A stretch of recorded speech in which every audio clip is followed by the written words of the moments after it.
ఓం శ్రీ గురుభ్యో నమ. ఓం శ్రీ మాత్రే నమ. జూన్ 11వ తారీఖు నుంచి 20వ తారీఖు వరకు కూడా ఈ 10 రోజుల పాటు మేషాది ద్వాదశ రాశుల యొక్క ఫలితాలు ఏ విధంగా ఉన్నాయో ఒకసారి తెలుసుకుందాం. తెలుసుకునే ముందు ప్రత్యేకంగా ఇవన్నీ కూడా గోచారరీత్యా చెప్పబడే ఫలితాలు. అది ప్రతి వాళ్ళు కూడా ప్రేక్షకులందరూ కూడా గమనించాలి. బర్త్ చార్ట్ వేరు, గోచారం వేరు. బర్త్ చార్ట్కి గోచారానికి లాట్ ఆఫ్ డిఫరెన్స్ అనేది ఒకటి ఉంది. గోచారం అనేది 20% సూచనలు. మనం ఏం చేయాలి 10 రోజుల పాటు, ఎలాంటి నిర్ణయాలు తీసుకోవాలి, వృత్తి ఉద్యోగ వ్యాపార రీత్యా, ఆరోగ్యరీత్యా, విద్యార్థులు, స్త్రీలు ఎలాంటి నిర్ణయాలు తీసుకోవాలి, ఎలాంటి ఫలితాల వల్ల ఎలా జరగబోతుంది అని తెలుసుకోవటం, జాగ్రత్త వహించేదే గోచారం ఈ 10 రోజుల పాటు. బర్త్ చార్ట్ ఏమిటంటే లైఫ్ లాంగ్ పీరియడ్. అది లైఫ్లో ఏ విధంగా ఉండబోతుంది, వృత్తి ఉద్యోగ వ్యాపారాలు, వివాహము, సంతానము, ఆరోగ్యము, విద్యార్థుల చదువు, భవిష్యత్తు, నిర్ణయాలు, సమస్యలు ఏ విధంగా ఉండబోతున్నాయనేవి బర్త్ చార్ట్ ద్వారా మనం తెలుసుకోవచ్చు. బర్త్ చార్ట్కి గోచారానికి చాలా డిఫరెన్స్ ఉంటుంది, అది గమనించాలి. ఎప్పుడు కూడా గోచారాన్ని బర్త్ చార్ట్ని రెండింటినీ కూడా ఒకటే ఫలితాలు వస్తాయి అనేది కరెక్ట్ కాదు. గోచారం అనేది ప్రజెంట్ సిచ్యువేషన్ ఏ విధంగా ఉండబోతుంది, జస్ట్ సూచనలు, నిర్ణయాలు. బర్త్ చార్ట్ ఏంటంటే లైఫ్ లాంగ్లో తీసుకోవాల్సిన నిర్ణయాలు తెలిపేదే బర్త్ చార్ట్. అయితే ఇక్కడ గోచారాన్ని చెప్పబోయే ముందు అసలు గ్రహాలు ఎక్కడున్నాయి, గ్రహగమన గతులు ఏ రాసుల్లో సంచరిస్తున్నాయో తెలుసుకుందాం. మేషంలో కుజుడు ఈ 10 రోజుల పాటు, అలానే రవి వృషభ మిథున రాశుల్లో సంచారం చేయటం, వృషభ రాశులు 5 రోజులు, మిథున రాశిలో 5 రోజులు సంచారం చేయటం, అలానే బుధుడు మిథున రాశిలో సంచారం చేయటం, శుక్ర గురువులు కర్కాటకంలోను, అలానే ఈ గ్రహాలు ప్రత్యేకంగా శని మీనరాశిలోను, రాహు కుంభరాశిలోను, కేతు సింహరాశిలో సంచారం చేస్తారు. అలానే రవి వృషభ రాశిలో 5 రోజుల పాటు ఉంటాడు, అంటే 16వ తారీఖు వరకు. తర్వాత మిగతా 5 రోజుల పాటు మిథున రాశిలో సంచారం చేస్తారు. ఈ గ్రహాలు ఈ సంచారం ప్రకారంగా ఏ విధంగా ఉండబోతున్నాయి మేషాది ద్వాదశ రాశుల వాళ్ళకి నిజాన్ని తెలుసుకోవాలి. ఎప్పుడు కూడా మనం నెగిటివ్ తెలుసుకుంటే దాని పాజిటివ్కి మనం వెళ్ళడానికి అవకాశం ఉంటుంది. కేవలం పాజిటివ్ తెలుసుకోవటం వల్ల పెద్దగా మనకి వచ్చే విషయం అనేది ఏమి ఉండదు. కాబట్టి నెగిటివ్ తెలుసుకుంటే ఆ నెగిటివ్ని మనం పాజిటివ్ చేసుకోవడానికి ఖచ్చితంగా కొన్ని నిర్ణయాలు తీసుకుంటాం. అయితే ఈ ద్వాదశ రాశుల వాళ్ళందరికీ కూడా ఏ విధంగా ఉందో ఒకసారి తెలుసుకుందాం. ధనస్సు రాశి వారికి 10 రోజుల పాటు కూడా ఏ విధంగా ఉండబోతుందో మనం చూసుకునేటట్లయితే, ధనస్సు రాశి వాళ్ళకి ప్రధానంగా రవి యొక్క బలం వల్ల ఉద్యోగపరంగా ఇబ్బందులు లేకుండా ఉంటాయి, ఉద్యోగపరంగా అనుకూలంగా ఉంటుంది, కుటుంబపరంగా ఆనందంగా గడుపుతారు. అలానే అష్టమ స్థానంలో శుక్రుడి యొక్క సంచారం వల్ల కుటుంబంలో విలువలు పెరగటం ఒకటి, అలానే బకాయిలు ఏదైతే మనం ఎవరికైనా ఇచ్చామో ఆ డబ్బులంతా కూడా వసూలు కావటం ఒకటి, సన్నిహిత సంబంధాలు బాగా పెరగటం ఒకటి, ఉద్యోగపరంగా అనుకూలంగా ఉండటం, అధికారుల ద్వారా ప్రశంసలు జరిగే అవకాశాలు ఎక్కువ ఉంటాయి. అంటే ప్రశంసలు పొందే అవకాశం బాగా ఎక్కువ ఉంటుంది, అంటే ఊహించిన మార్పులు జరిగే అవకాశాలు ఎక్కువగా ఉంటాయి. అయితే ఇక్కడ పంచమ స్థానంలో కుజుడు యొక్క సంచారం వల్ల సంతానం ద్వారా కొన్ని ఇబ్బందులు, సంతానం డెవలప్మెంట్ విషయంలో కొంత జాగ్రత్తగా ఉండాలి. సప్తమంలో బుధుడు యొక్క సంచారం వల్ల వ్యాపార పరంగా అనుకూలంగా ఉంటుంది, వ్యాపార లావాదేవీల్లో చాలా అద్భుతమైన రిజల్ట్స్ వచ్చే అవకాశాలు బాగా ఎక్కువ ఉంటాయి. దాని తర్వాత అష్టమంలో గురువు వల్ల కొంత డబ్బును నియంత్రణ చేసుకోవాలి. అంటే వీళ్ళకి ధనం అనేది వస్తుంది, కలిసి వచ్చే అవకాశం ఉంటుంది. ధనం వచ్చినా కూడా ఎట్టి పరిస్థితులు దాన్ని నియంత్రణ చేసుకోవాలి, కొంత పొదుపు చేసుకునే మార్గాన్ని కూడా చూసుకోవాలి. మీరు వచ్చింది కదా అని ఖర్చు పెట్టడం కాదుగా. వివాహ శుభ కార్యక్రమాలు కొద్దిగా వాయిదాలు పడే అవకాశాలు ఎక్కువ ఉంటాయి. అంటే వాయిదాలు పట్టడం అంటే వివాహ శుభ కార్యక్రమాలు జరుగుతాయి కానీ కొద్దిగా లేట్ అయ్యే అవకాశం ఉంటుంది. అంటే ఒక సంబంధం తప్పిపోతే రెండవ సంబంధం కలిసే అవకాశాలు ఎక్కువ ఉంటుంది. అలానే మంచి వాహనాలు కొనుగోలు చేయటం, దుస్తులు కొనుగోలు చేయటం, బంగారు ఆభరణాలు కూడా కొనుగోలు చేసే అవకాశాలు ఎక్కువగా ఉంటాయి. కాబట్టి తప్పకుండా వీళ్ళు కొన్ని పరిహారాలు పాటించాలి. ఆ పరిహారాల్లో ప్రత్యేకంగా ఓం నమో నారాయణాయ నమః అనే అష్టాక్షరి మంత్రాన్ని, ఓం నమః శివాయ పంచాక్షరి మంత్రాన్ని చదువుకోవటం ఒకటి, అలానే విష్ణు సహస్రనామం పారాయణం ఒకటి, లలితాదేవి సహస్రనామం పారాయణం చేసుకోవడం చాలా మంచిది. అంటే ఇవి చేసుకోవటం వల్ల ఏంటంటే ఎక్కడో ఒక్కడ మనకుండే కొన్ని విఘ్నాలు తొలగిపోయే అవకాశాలు ఖచ్చితంగా ఉంటాయి. దాంతోపాటు విఘ్నేశ్వరుడి యొక్క ఆరాధన, వక్రతుండ మహాకాయ కోటి సూర్య సమప్రభ నిర్విఘ్నం కురుమే దేవ సర్వకార్యేషు సర్వదా అనే మంత్రాన్ని, ఆరోగ్యపరంగా ఇబ్బందులు కలిగే అవకాశాలు ఉంటాయి కాబట్టి తప్పకుండా ఆరోగ్యపరంగా అప్రమత్తంగా ఉండాలి. దీర్ఘకాలిక వ్యాధులు ఉన్నవాళ్ళు కూడా కొద్దిగా అప్రమత్తంగా ఉండి ముందుకు వెళ్ళాలి. శరీరే జర్జరీభూతే వ్యాధిగ్రస్తే కలేవరి ఔషధం జాహనవైతేయం వైద్యో నారాయణహరి మంత్రాన్ని కూడా తప్పకుండా చదవండి. చదవటం వల్ల కూడా మీకు మంచి జరిగే అవకాశాలు ఉంటాయి. నేను కొన్ని రెమెడీస్ నేను చెప్పబోతున్నా, ఆ రెమెడీస్ మీరు పాటించండి. వీళ్ళందరూ కూడా ఎలాంటి పరిహారాలు చేసుకోవాలి అని చూసుకునేటట్టయితే ఇక్కడ మనం చంద్రగ్రహాన్ని కూడా చర్చించినట్లయితే చంద్రుడు మీనరాశి నుంచి సింహరాశిలో సంచారం చేస్తారు ఈ 10 రోజుల పాటు. ప్రధానంగా మారిన గ్రహాలు ఏంటంటే కుజుడు, రవి, బుధుడు, శుక్రుడు, గురువు మారారు. శని అదే స్థానంలో ఉన్నాడు. రాహుకేతులు కూడా కుంభ సింహరాశుల్లోనే సంచరిస్తున్నారు. శని కూడా మీనరాశిలో సంచారం చేస్తున్నారు. వాటిలో మార్పు ఏమీ లేదు. ఈ ఏదైతే ఈ 10 రోజుల పాటు కూడా ఎలాంటి పరిహారాలు చేసుకోవాలి,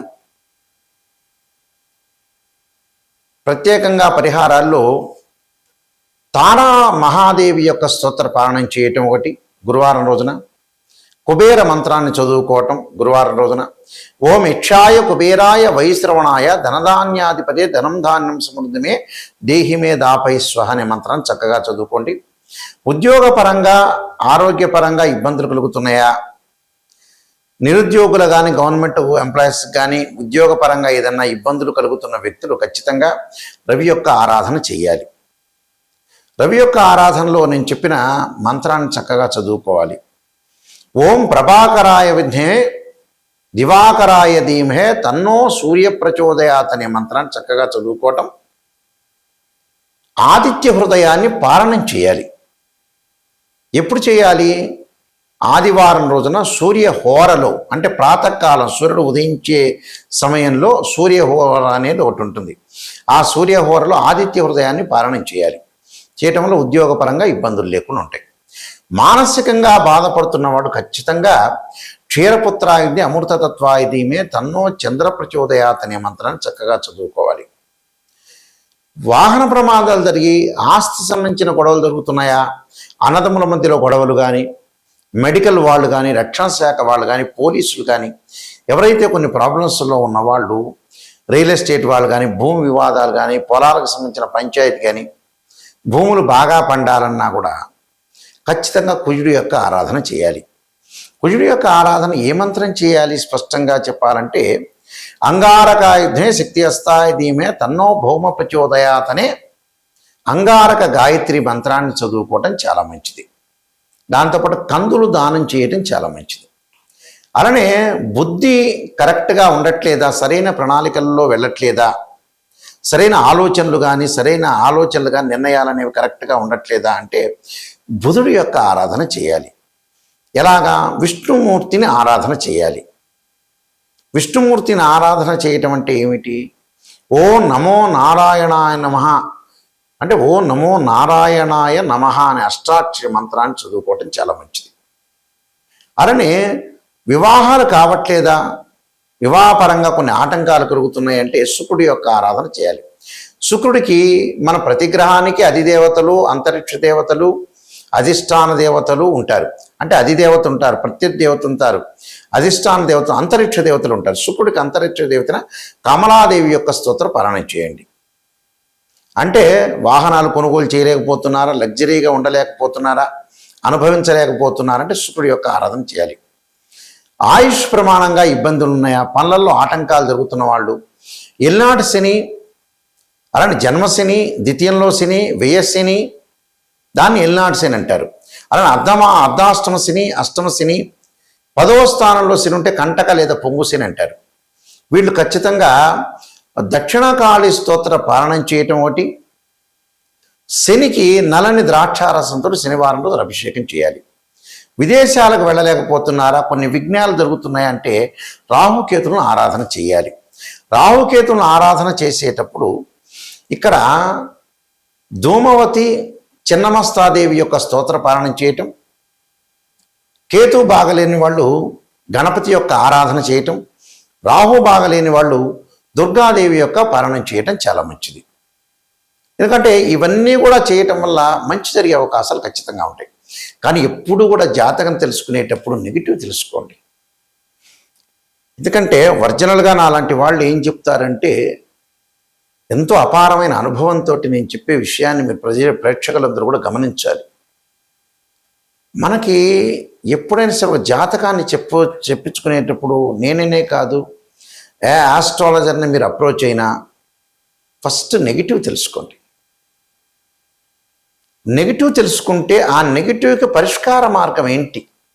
ఒక డాక్టర్ని మనం కన్సల్ట్ అయ్యాం, డాక్టర్ గారు ఎంత పాజిటివ్ చెబుతున్నారనేది కాదు, దాన్ని నెగిటివ్ చెప్పి దానికి ఒక ట్యాబ్లెటో ఇంజెక్షనో దాని ప్రికాషన్ చెప్తే ఆ డాక్టర్ వెల్ అండ్ గుడ్ అని అర్థం.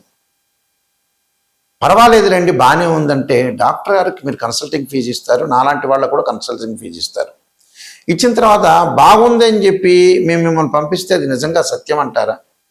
అది అసత్యమే. అందువల్ల నేను చెప్పలేను అలాగా. నా దగ్గరికి వచ్చేవాళ్ళు ఎవరైనా సరే నిజం తెలుసుకునేవాళ్ళు మాత్రమే రండి. ఎందుకంటే అబద్ధపు ముసుగులో ఎప్పుడూ కూడా జీవితం అనేది జీవిస్తే మనం మోసం చేసుకున్న వాళ్ళం అవుతాం. అంటే మనం మోసం చేసుకున్న వ్యక్తులం కావాలని అనుకుంటుందా? ఉండదు కదా ఎవరికైనా. నిజాన్ని తెలుసుకోండి, సత్యాన్ని గ్రహించండి, సత్యాన్ని దూరం చేసుకోకూడదని అర్థం. ఎందుకంటే నిజాన్ని తెలుసుకుందనుకోండి, ఒక అమ్మాయి యొక్క జీవితంలో ఇలా జరగబోతుంది, అబ్బాయి యొక్క జీవితంలో వివాహపరంగా ఇబ్బందులు కలుగుతున్నాయని ముందుగా తెలుసుకుంటే చాలా జాగ్రత్తగా ఒక ప్లాన్ ప్రకారం వెళ్ళొచ్చు. ఒక అమ్మాయి జీవితంలో అబ్బాయి మంచివాడు కాదు, లేదా అబ్బాయి మంచివాడు, అత్తగారు యొక్క ఇన్ఫ్లుయెన్స్ ఎక్కువ ఉంటుంది, అబ్బాయిని చెడగొడుతుంది అనేది జాతకంలో తెలుస్తుంది.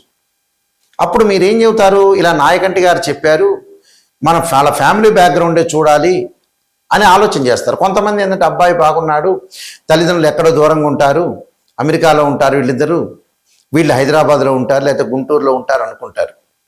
కానీ ఇక్కడ చాలా సంబంధాల్లో కూడా ఇలా చెడగొట్టే తల్లిదండ్రులు ఉన్నారు. అబ్బాయి కరెక్ట్ లేనివాడు ఉన్నాడు, అబ్బాయి యొక్క తల్లి చెడగొట్టేది ఉంది, అలానే అమ్మాయి యొక్క తల్లి చెడగొట్టేది ఉంది, అమ్మాయి కరెక్ట్ లేకపోవడం కూడా జరుగుతుంది. అంటే అబ్బాయిలోనూ అమ్మాయిలోనూ మార్పులు ఉండొచ్చు. అలానే వాళ్ళ యొక్క పేరెంట్స్లో కూడా ప్రాబ్లమ్స్ తప్పులు చాలా ఉంటాయి. అందువల్ల నిజాన్ని తెలుసుకోవాలి. ఒక ఉద్యోగపరంగా కానీ ఒక వ్యాపార పరంగా కానీ మన గురువు బాగలేదంటే భాగస్వామ్యం పనికిరాదు. రవి బాగలేదంటే ఉద్యోగంలో జాగ్రత్తగా ఉండాలి అని అర్థం. కుజుడు బాగలేదంటే ప్రమాదాలు జరుగుతాయి అని అర్థం. శని బాగలేదంటే లైఫ్ స్పాన్కి చాలా జాగ్రత్త ఉండాలి. అంటే ఇవన్నీ ఈ సంవత్సరంలో ఈ దశలో చాలా జాగ్రత్తగా ఉండాలనేది మనం తెలుసుకోవాలి. దానికి కేవలం రాశిచక్రం సరిపోదు. చాలామంది కూడా రాశిచక్రం చూస్తుంటారు. రాశిచక్రము, నవాంశము, భావచక్రము, దశలు అంతర్దశలు చూస్తేనే వివాహపరంగా ఎలా ఉండబోతుంది, సంతానం కలుగుతుందా అంటే రాశిచక్రము, సప్తమాంశచక్రం, భావచక్రము, దశలు అంతర్దశలు చూడాలి. వృత్తిపరంగా ఎలా ఉండబోతుందంటే రాశిచక్రము, దశమాంశము, భావచక్రము, దశలు అంతర్దశలు కంపల్సరీ చూడాలి. మ్యాథమెటికల్ అనాలిసిస్ లేనిది ఏది కూడా జాతకంలో కరెక్ట్ కాదు. చాలామంది చెబుతుంటారు గురువు ఇక్కడ ఉన్నాడండి, లగ్నంలో గురువు ఉన్నా అంటే అది నీచనో ఉచ్చనో ఎన్ని డిగ్రీల్లో ఉన్నాడు. ఎగ్జాంపుల్, గురువు 5 డిగ్రీలు ఉంటే నీచ, మకర రాశిలో 5 డిగ్రీలు దాటిన తర్వాత పరమనీచ అంటాడు. అలానే ద్వాదశ భావాధిపతులు కూడా ఇక్కడ ఇంపార్టెంట్. దానిలో ఉన్న గ్రహం కాదు. తనుభావానికి రవి అధిపతి, ద్వితీయ భావానికి గురువు అధిపతి, తృతీయానికి కుజుడు అధిపతి, చతుర్థానికి చంద్రుడు బుధుడు, అలాగా పంచమానికి గురువు అధిపతి, షష్టమానికి కుజుడు, సప్తమానికి శుక్రుడు. ఇలాగా ద్వాదశ భావాలన్నీ కూడా మనం అనాలిసిస్ చేయాలి. ఇవన్నీ కూడా ద్వాదశ భావాలకు సంబంధించిన అధిపతులు కొంతమంది ఉంటారు. ఆ రాష్ట్రాధిపతిని చూడాలి. మళ్ళీ ఏదైతే ఆ బాక్స్లో ఉన్న గ్రహం ఉందో ఆ గ్రహాన్ని కూడా చూడాలి.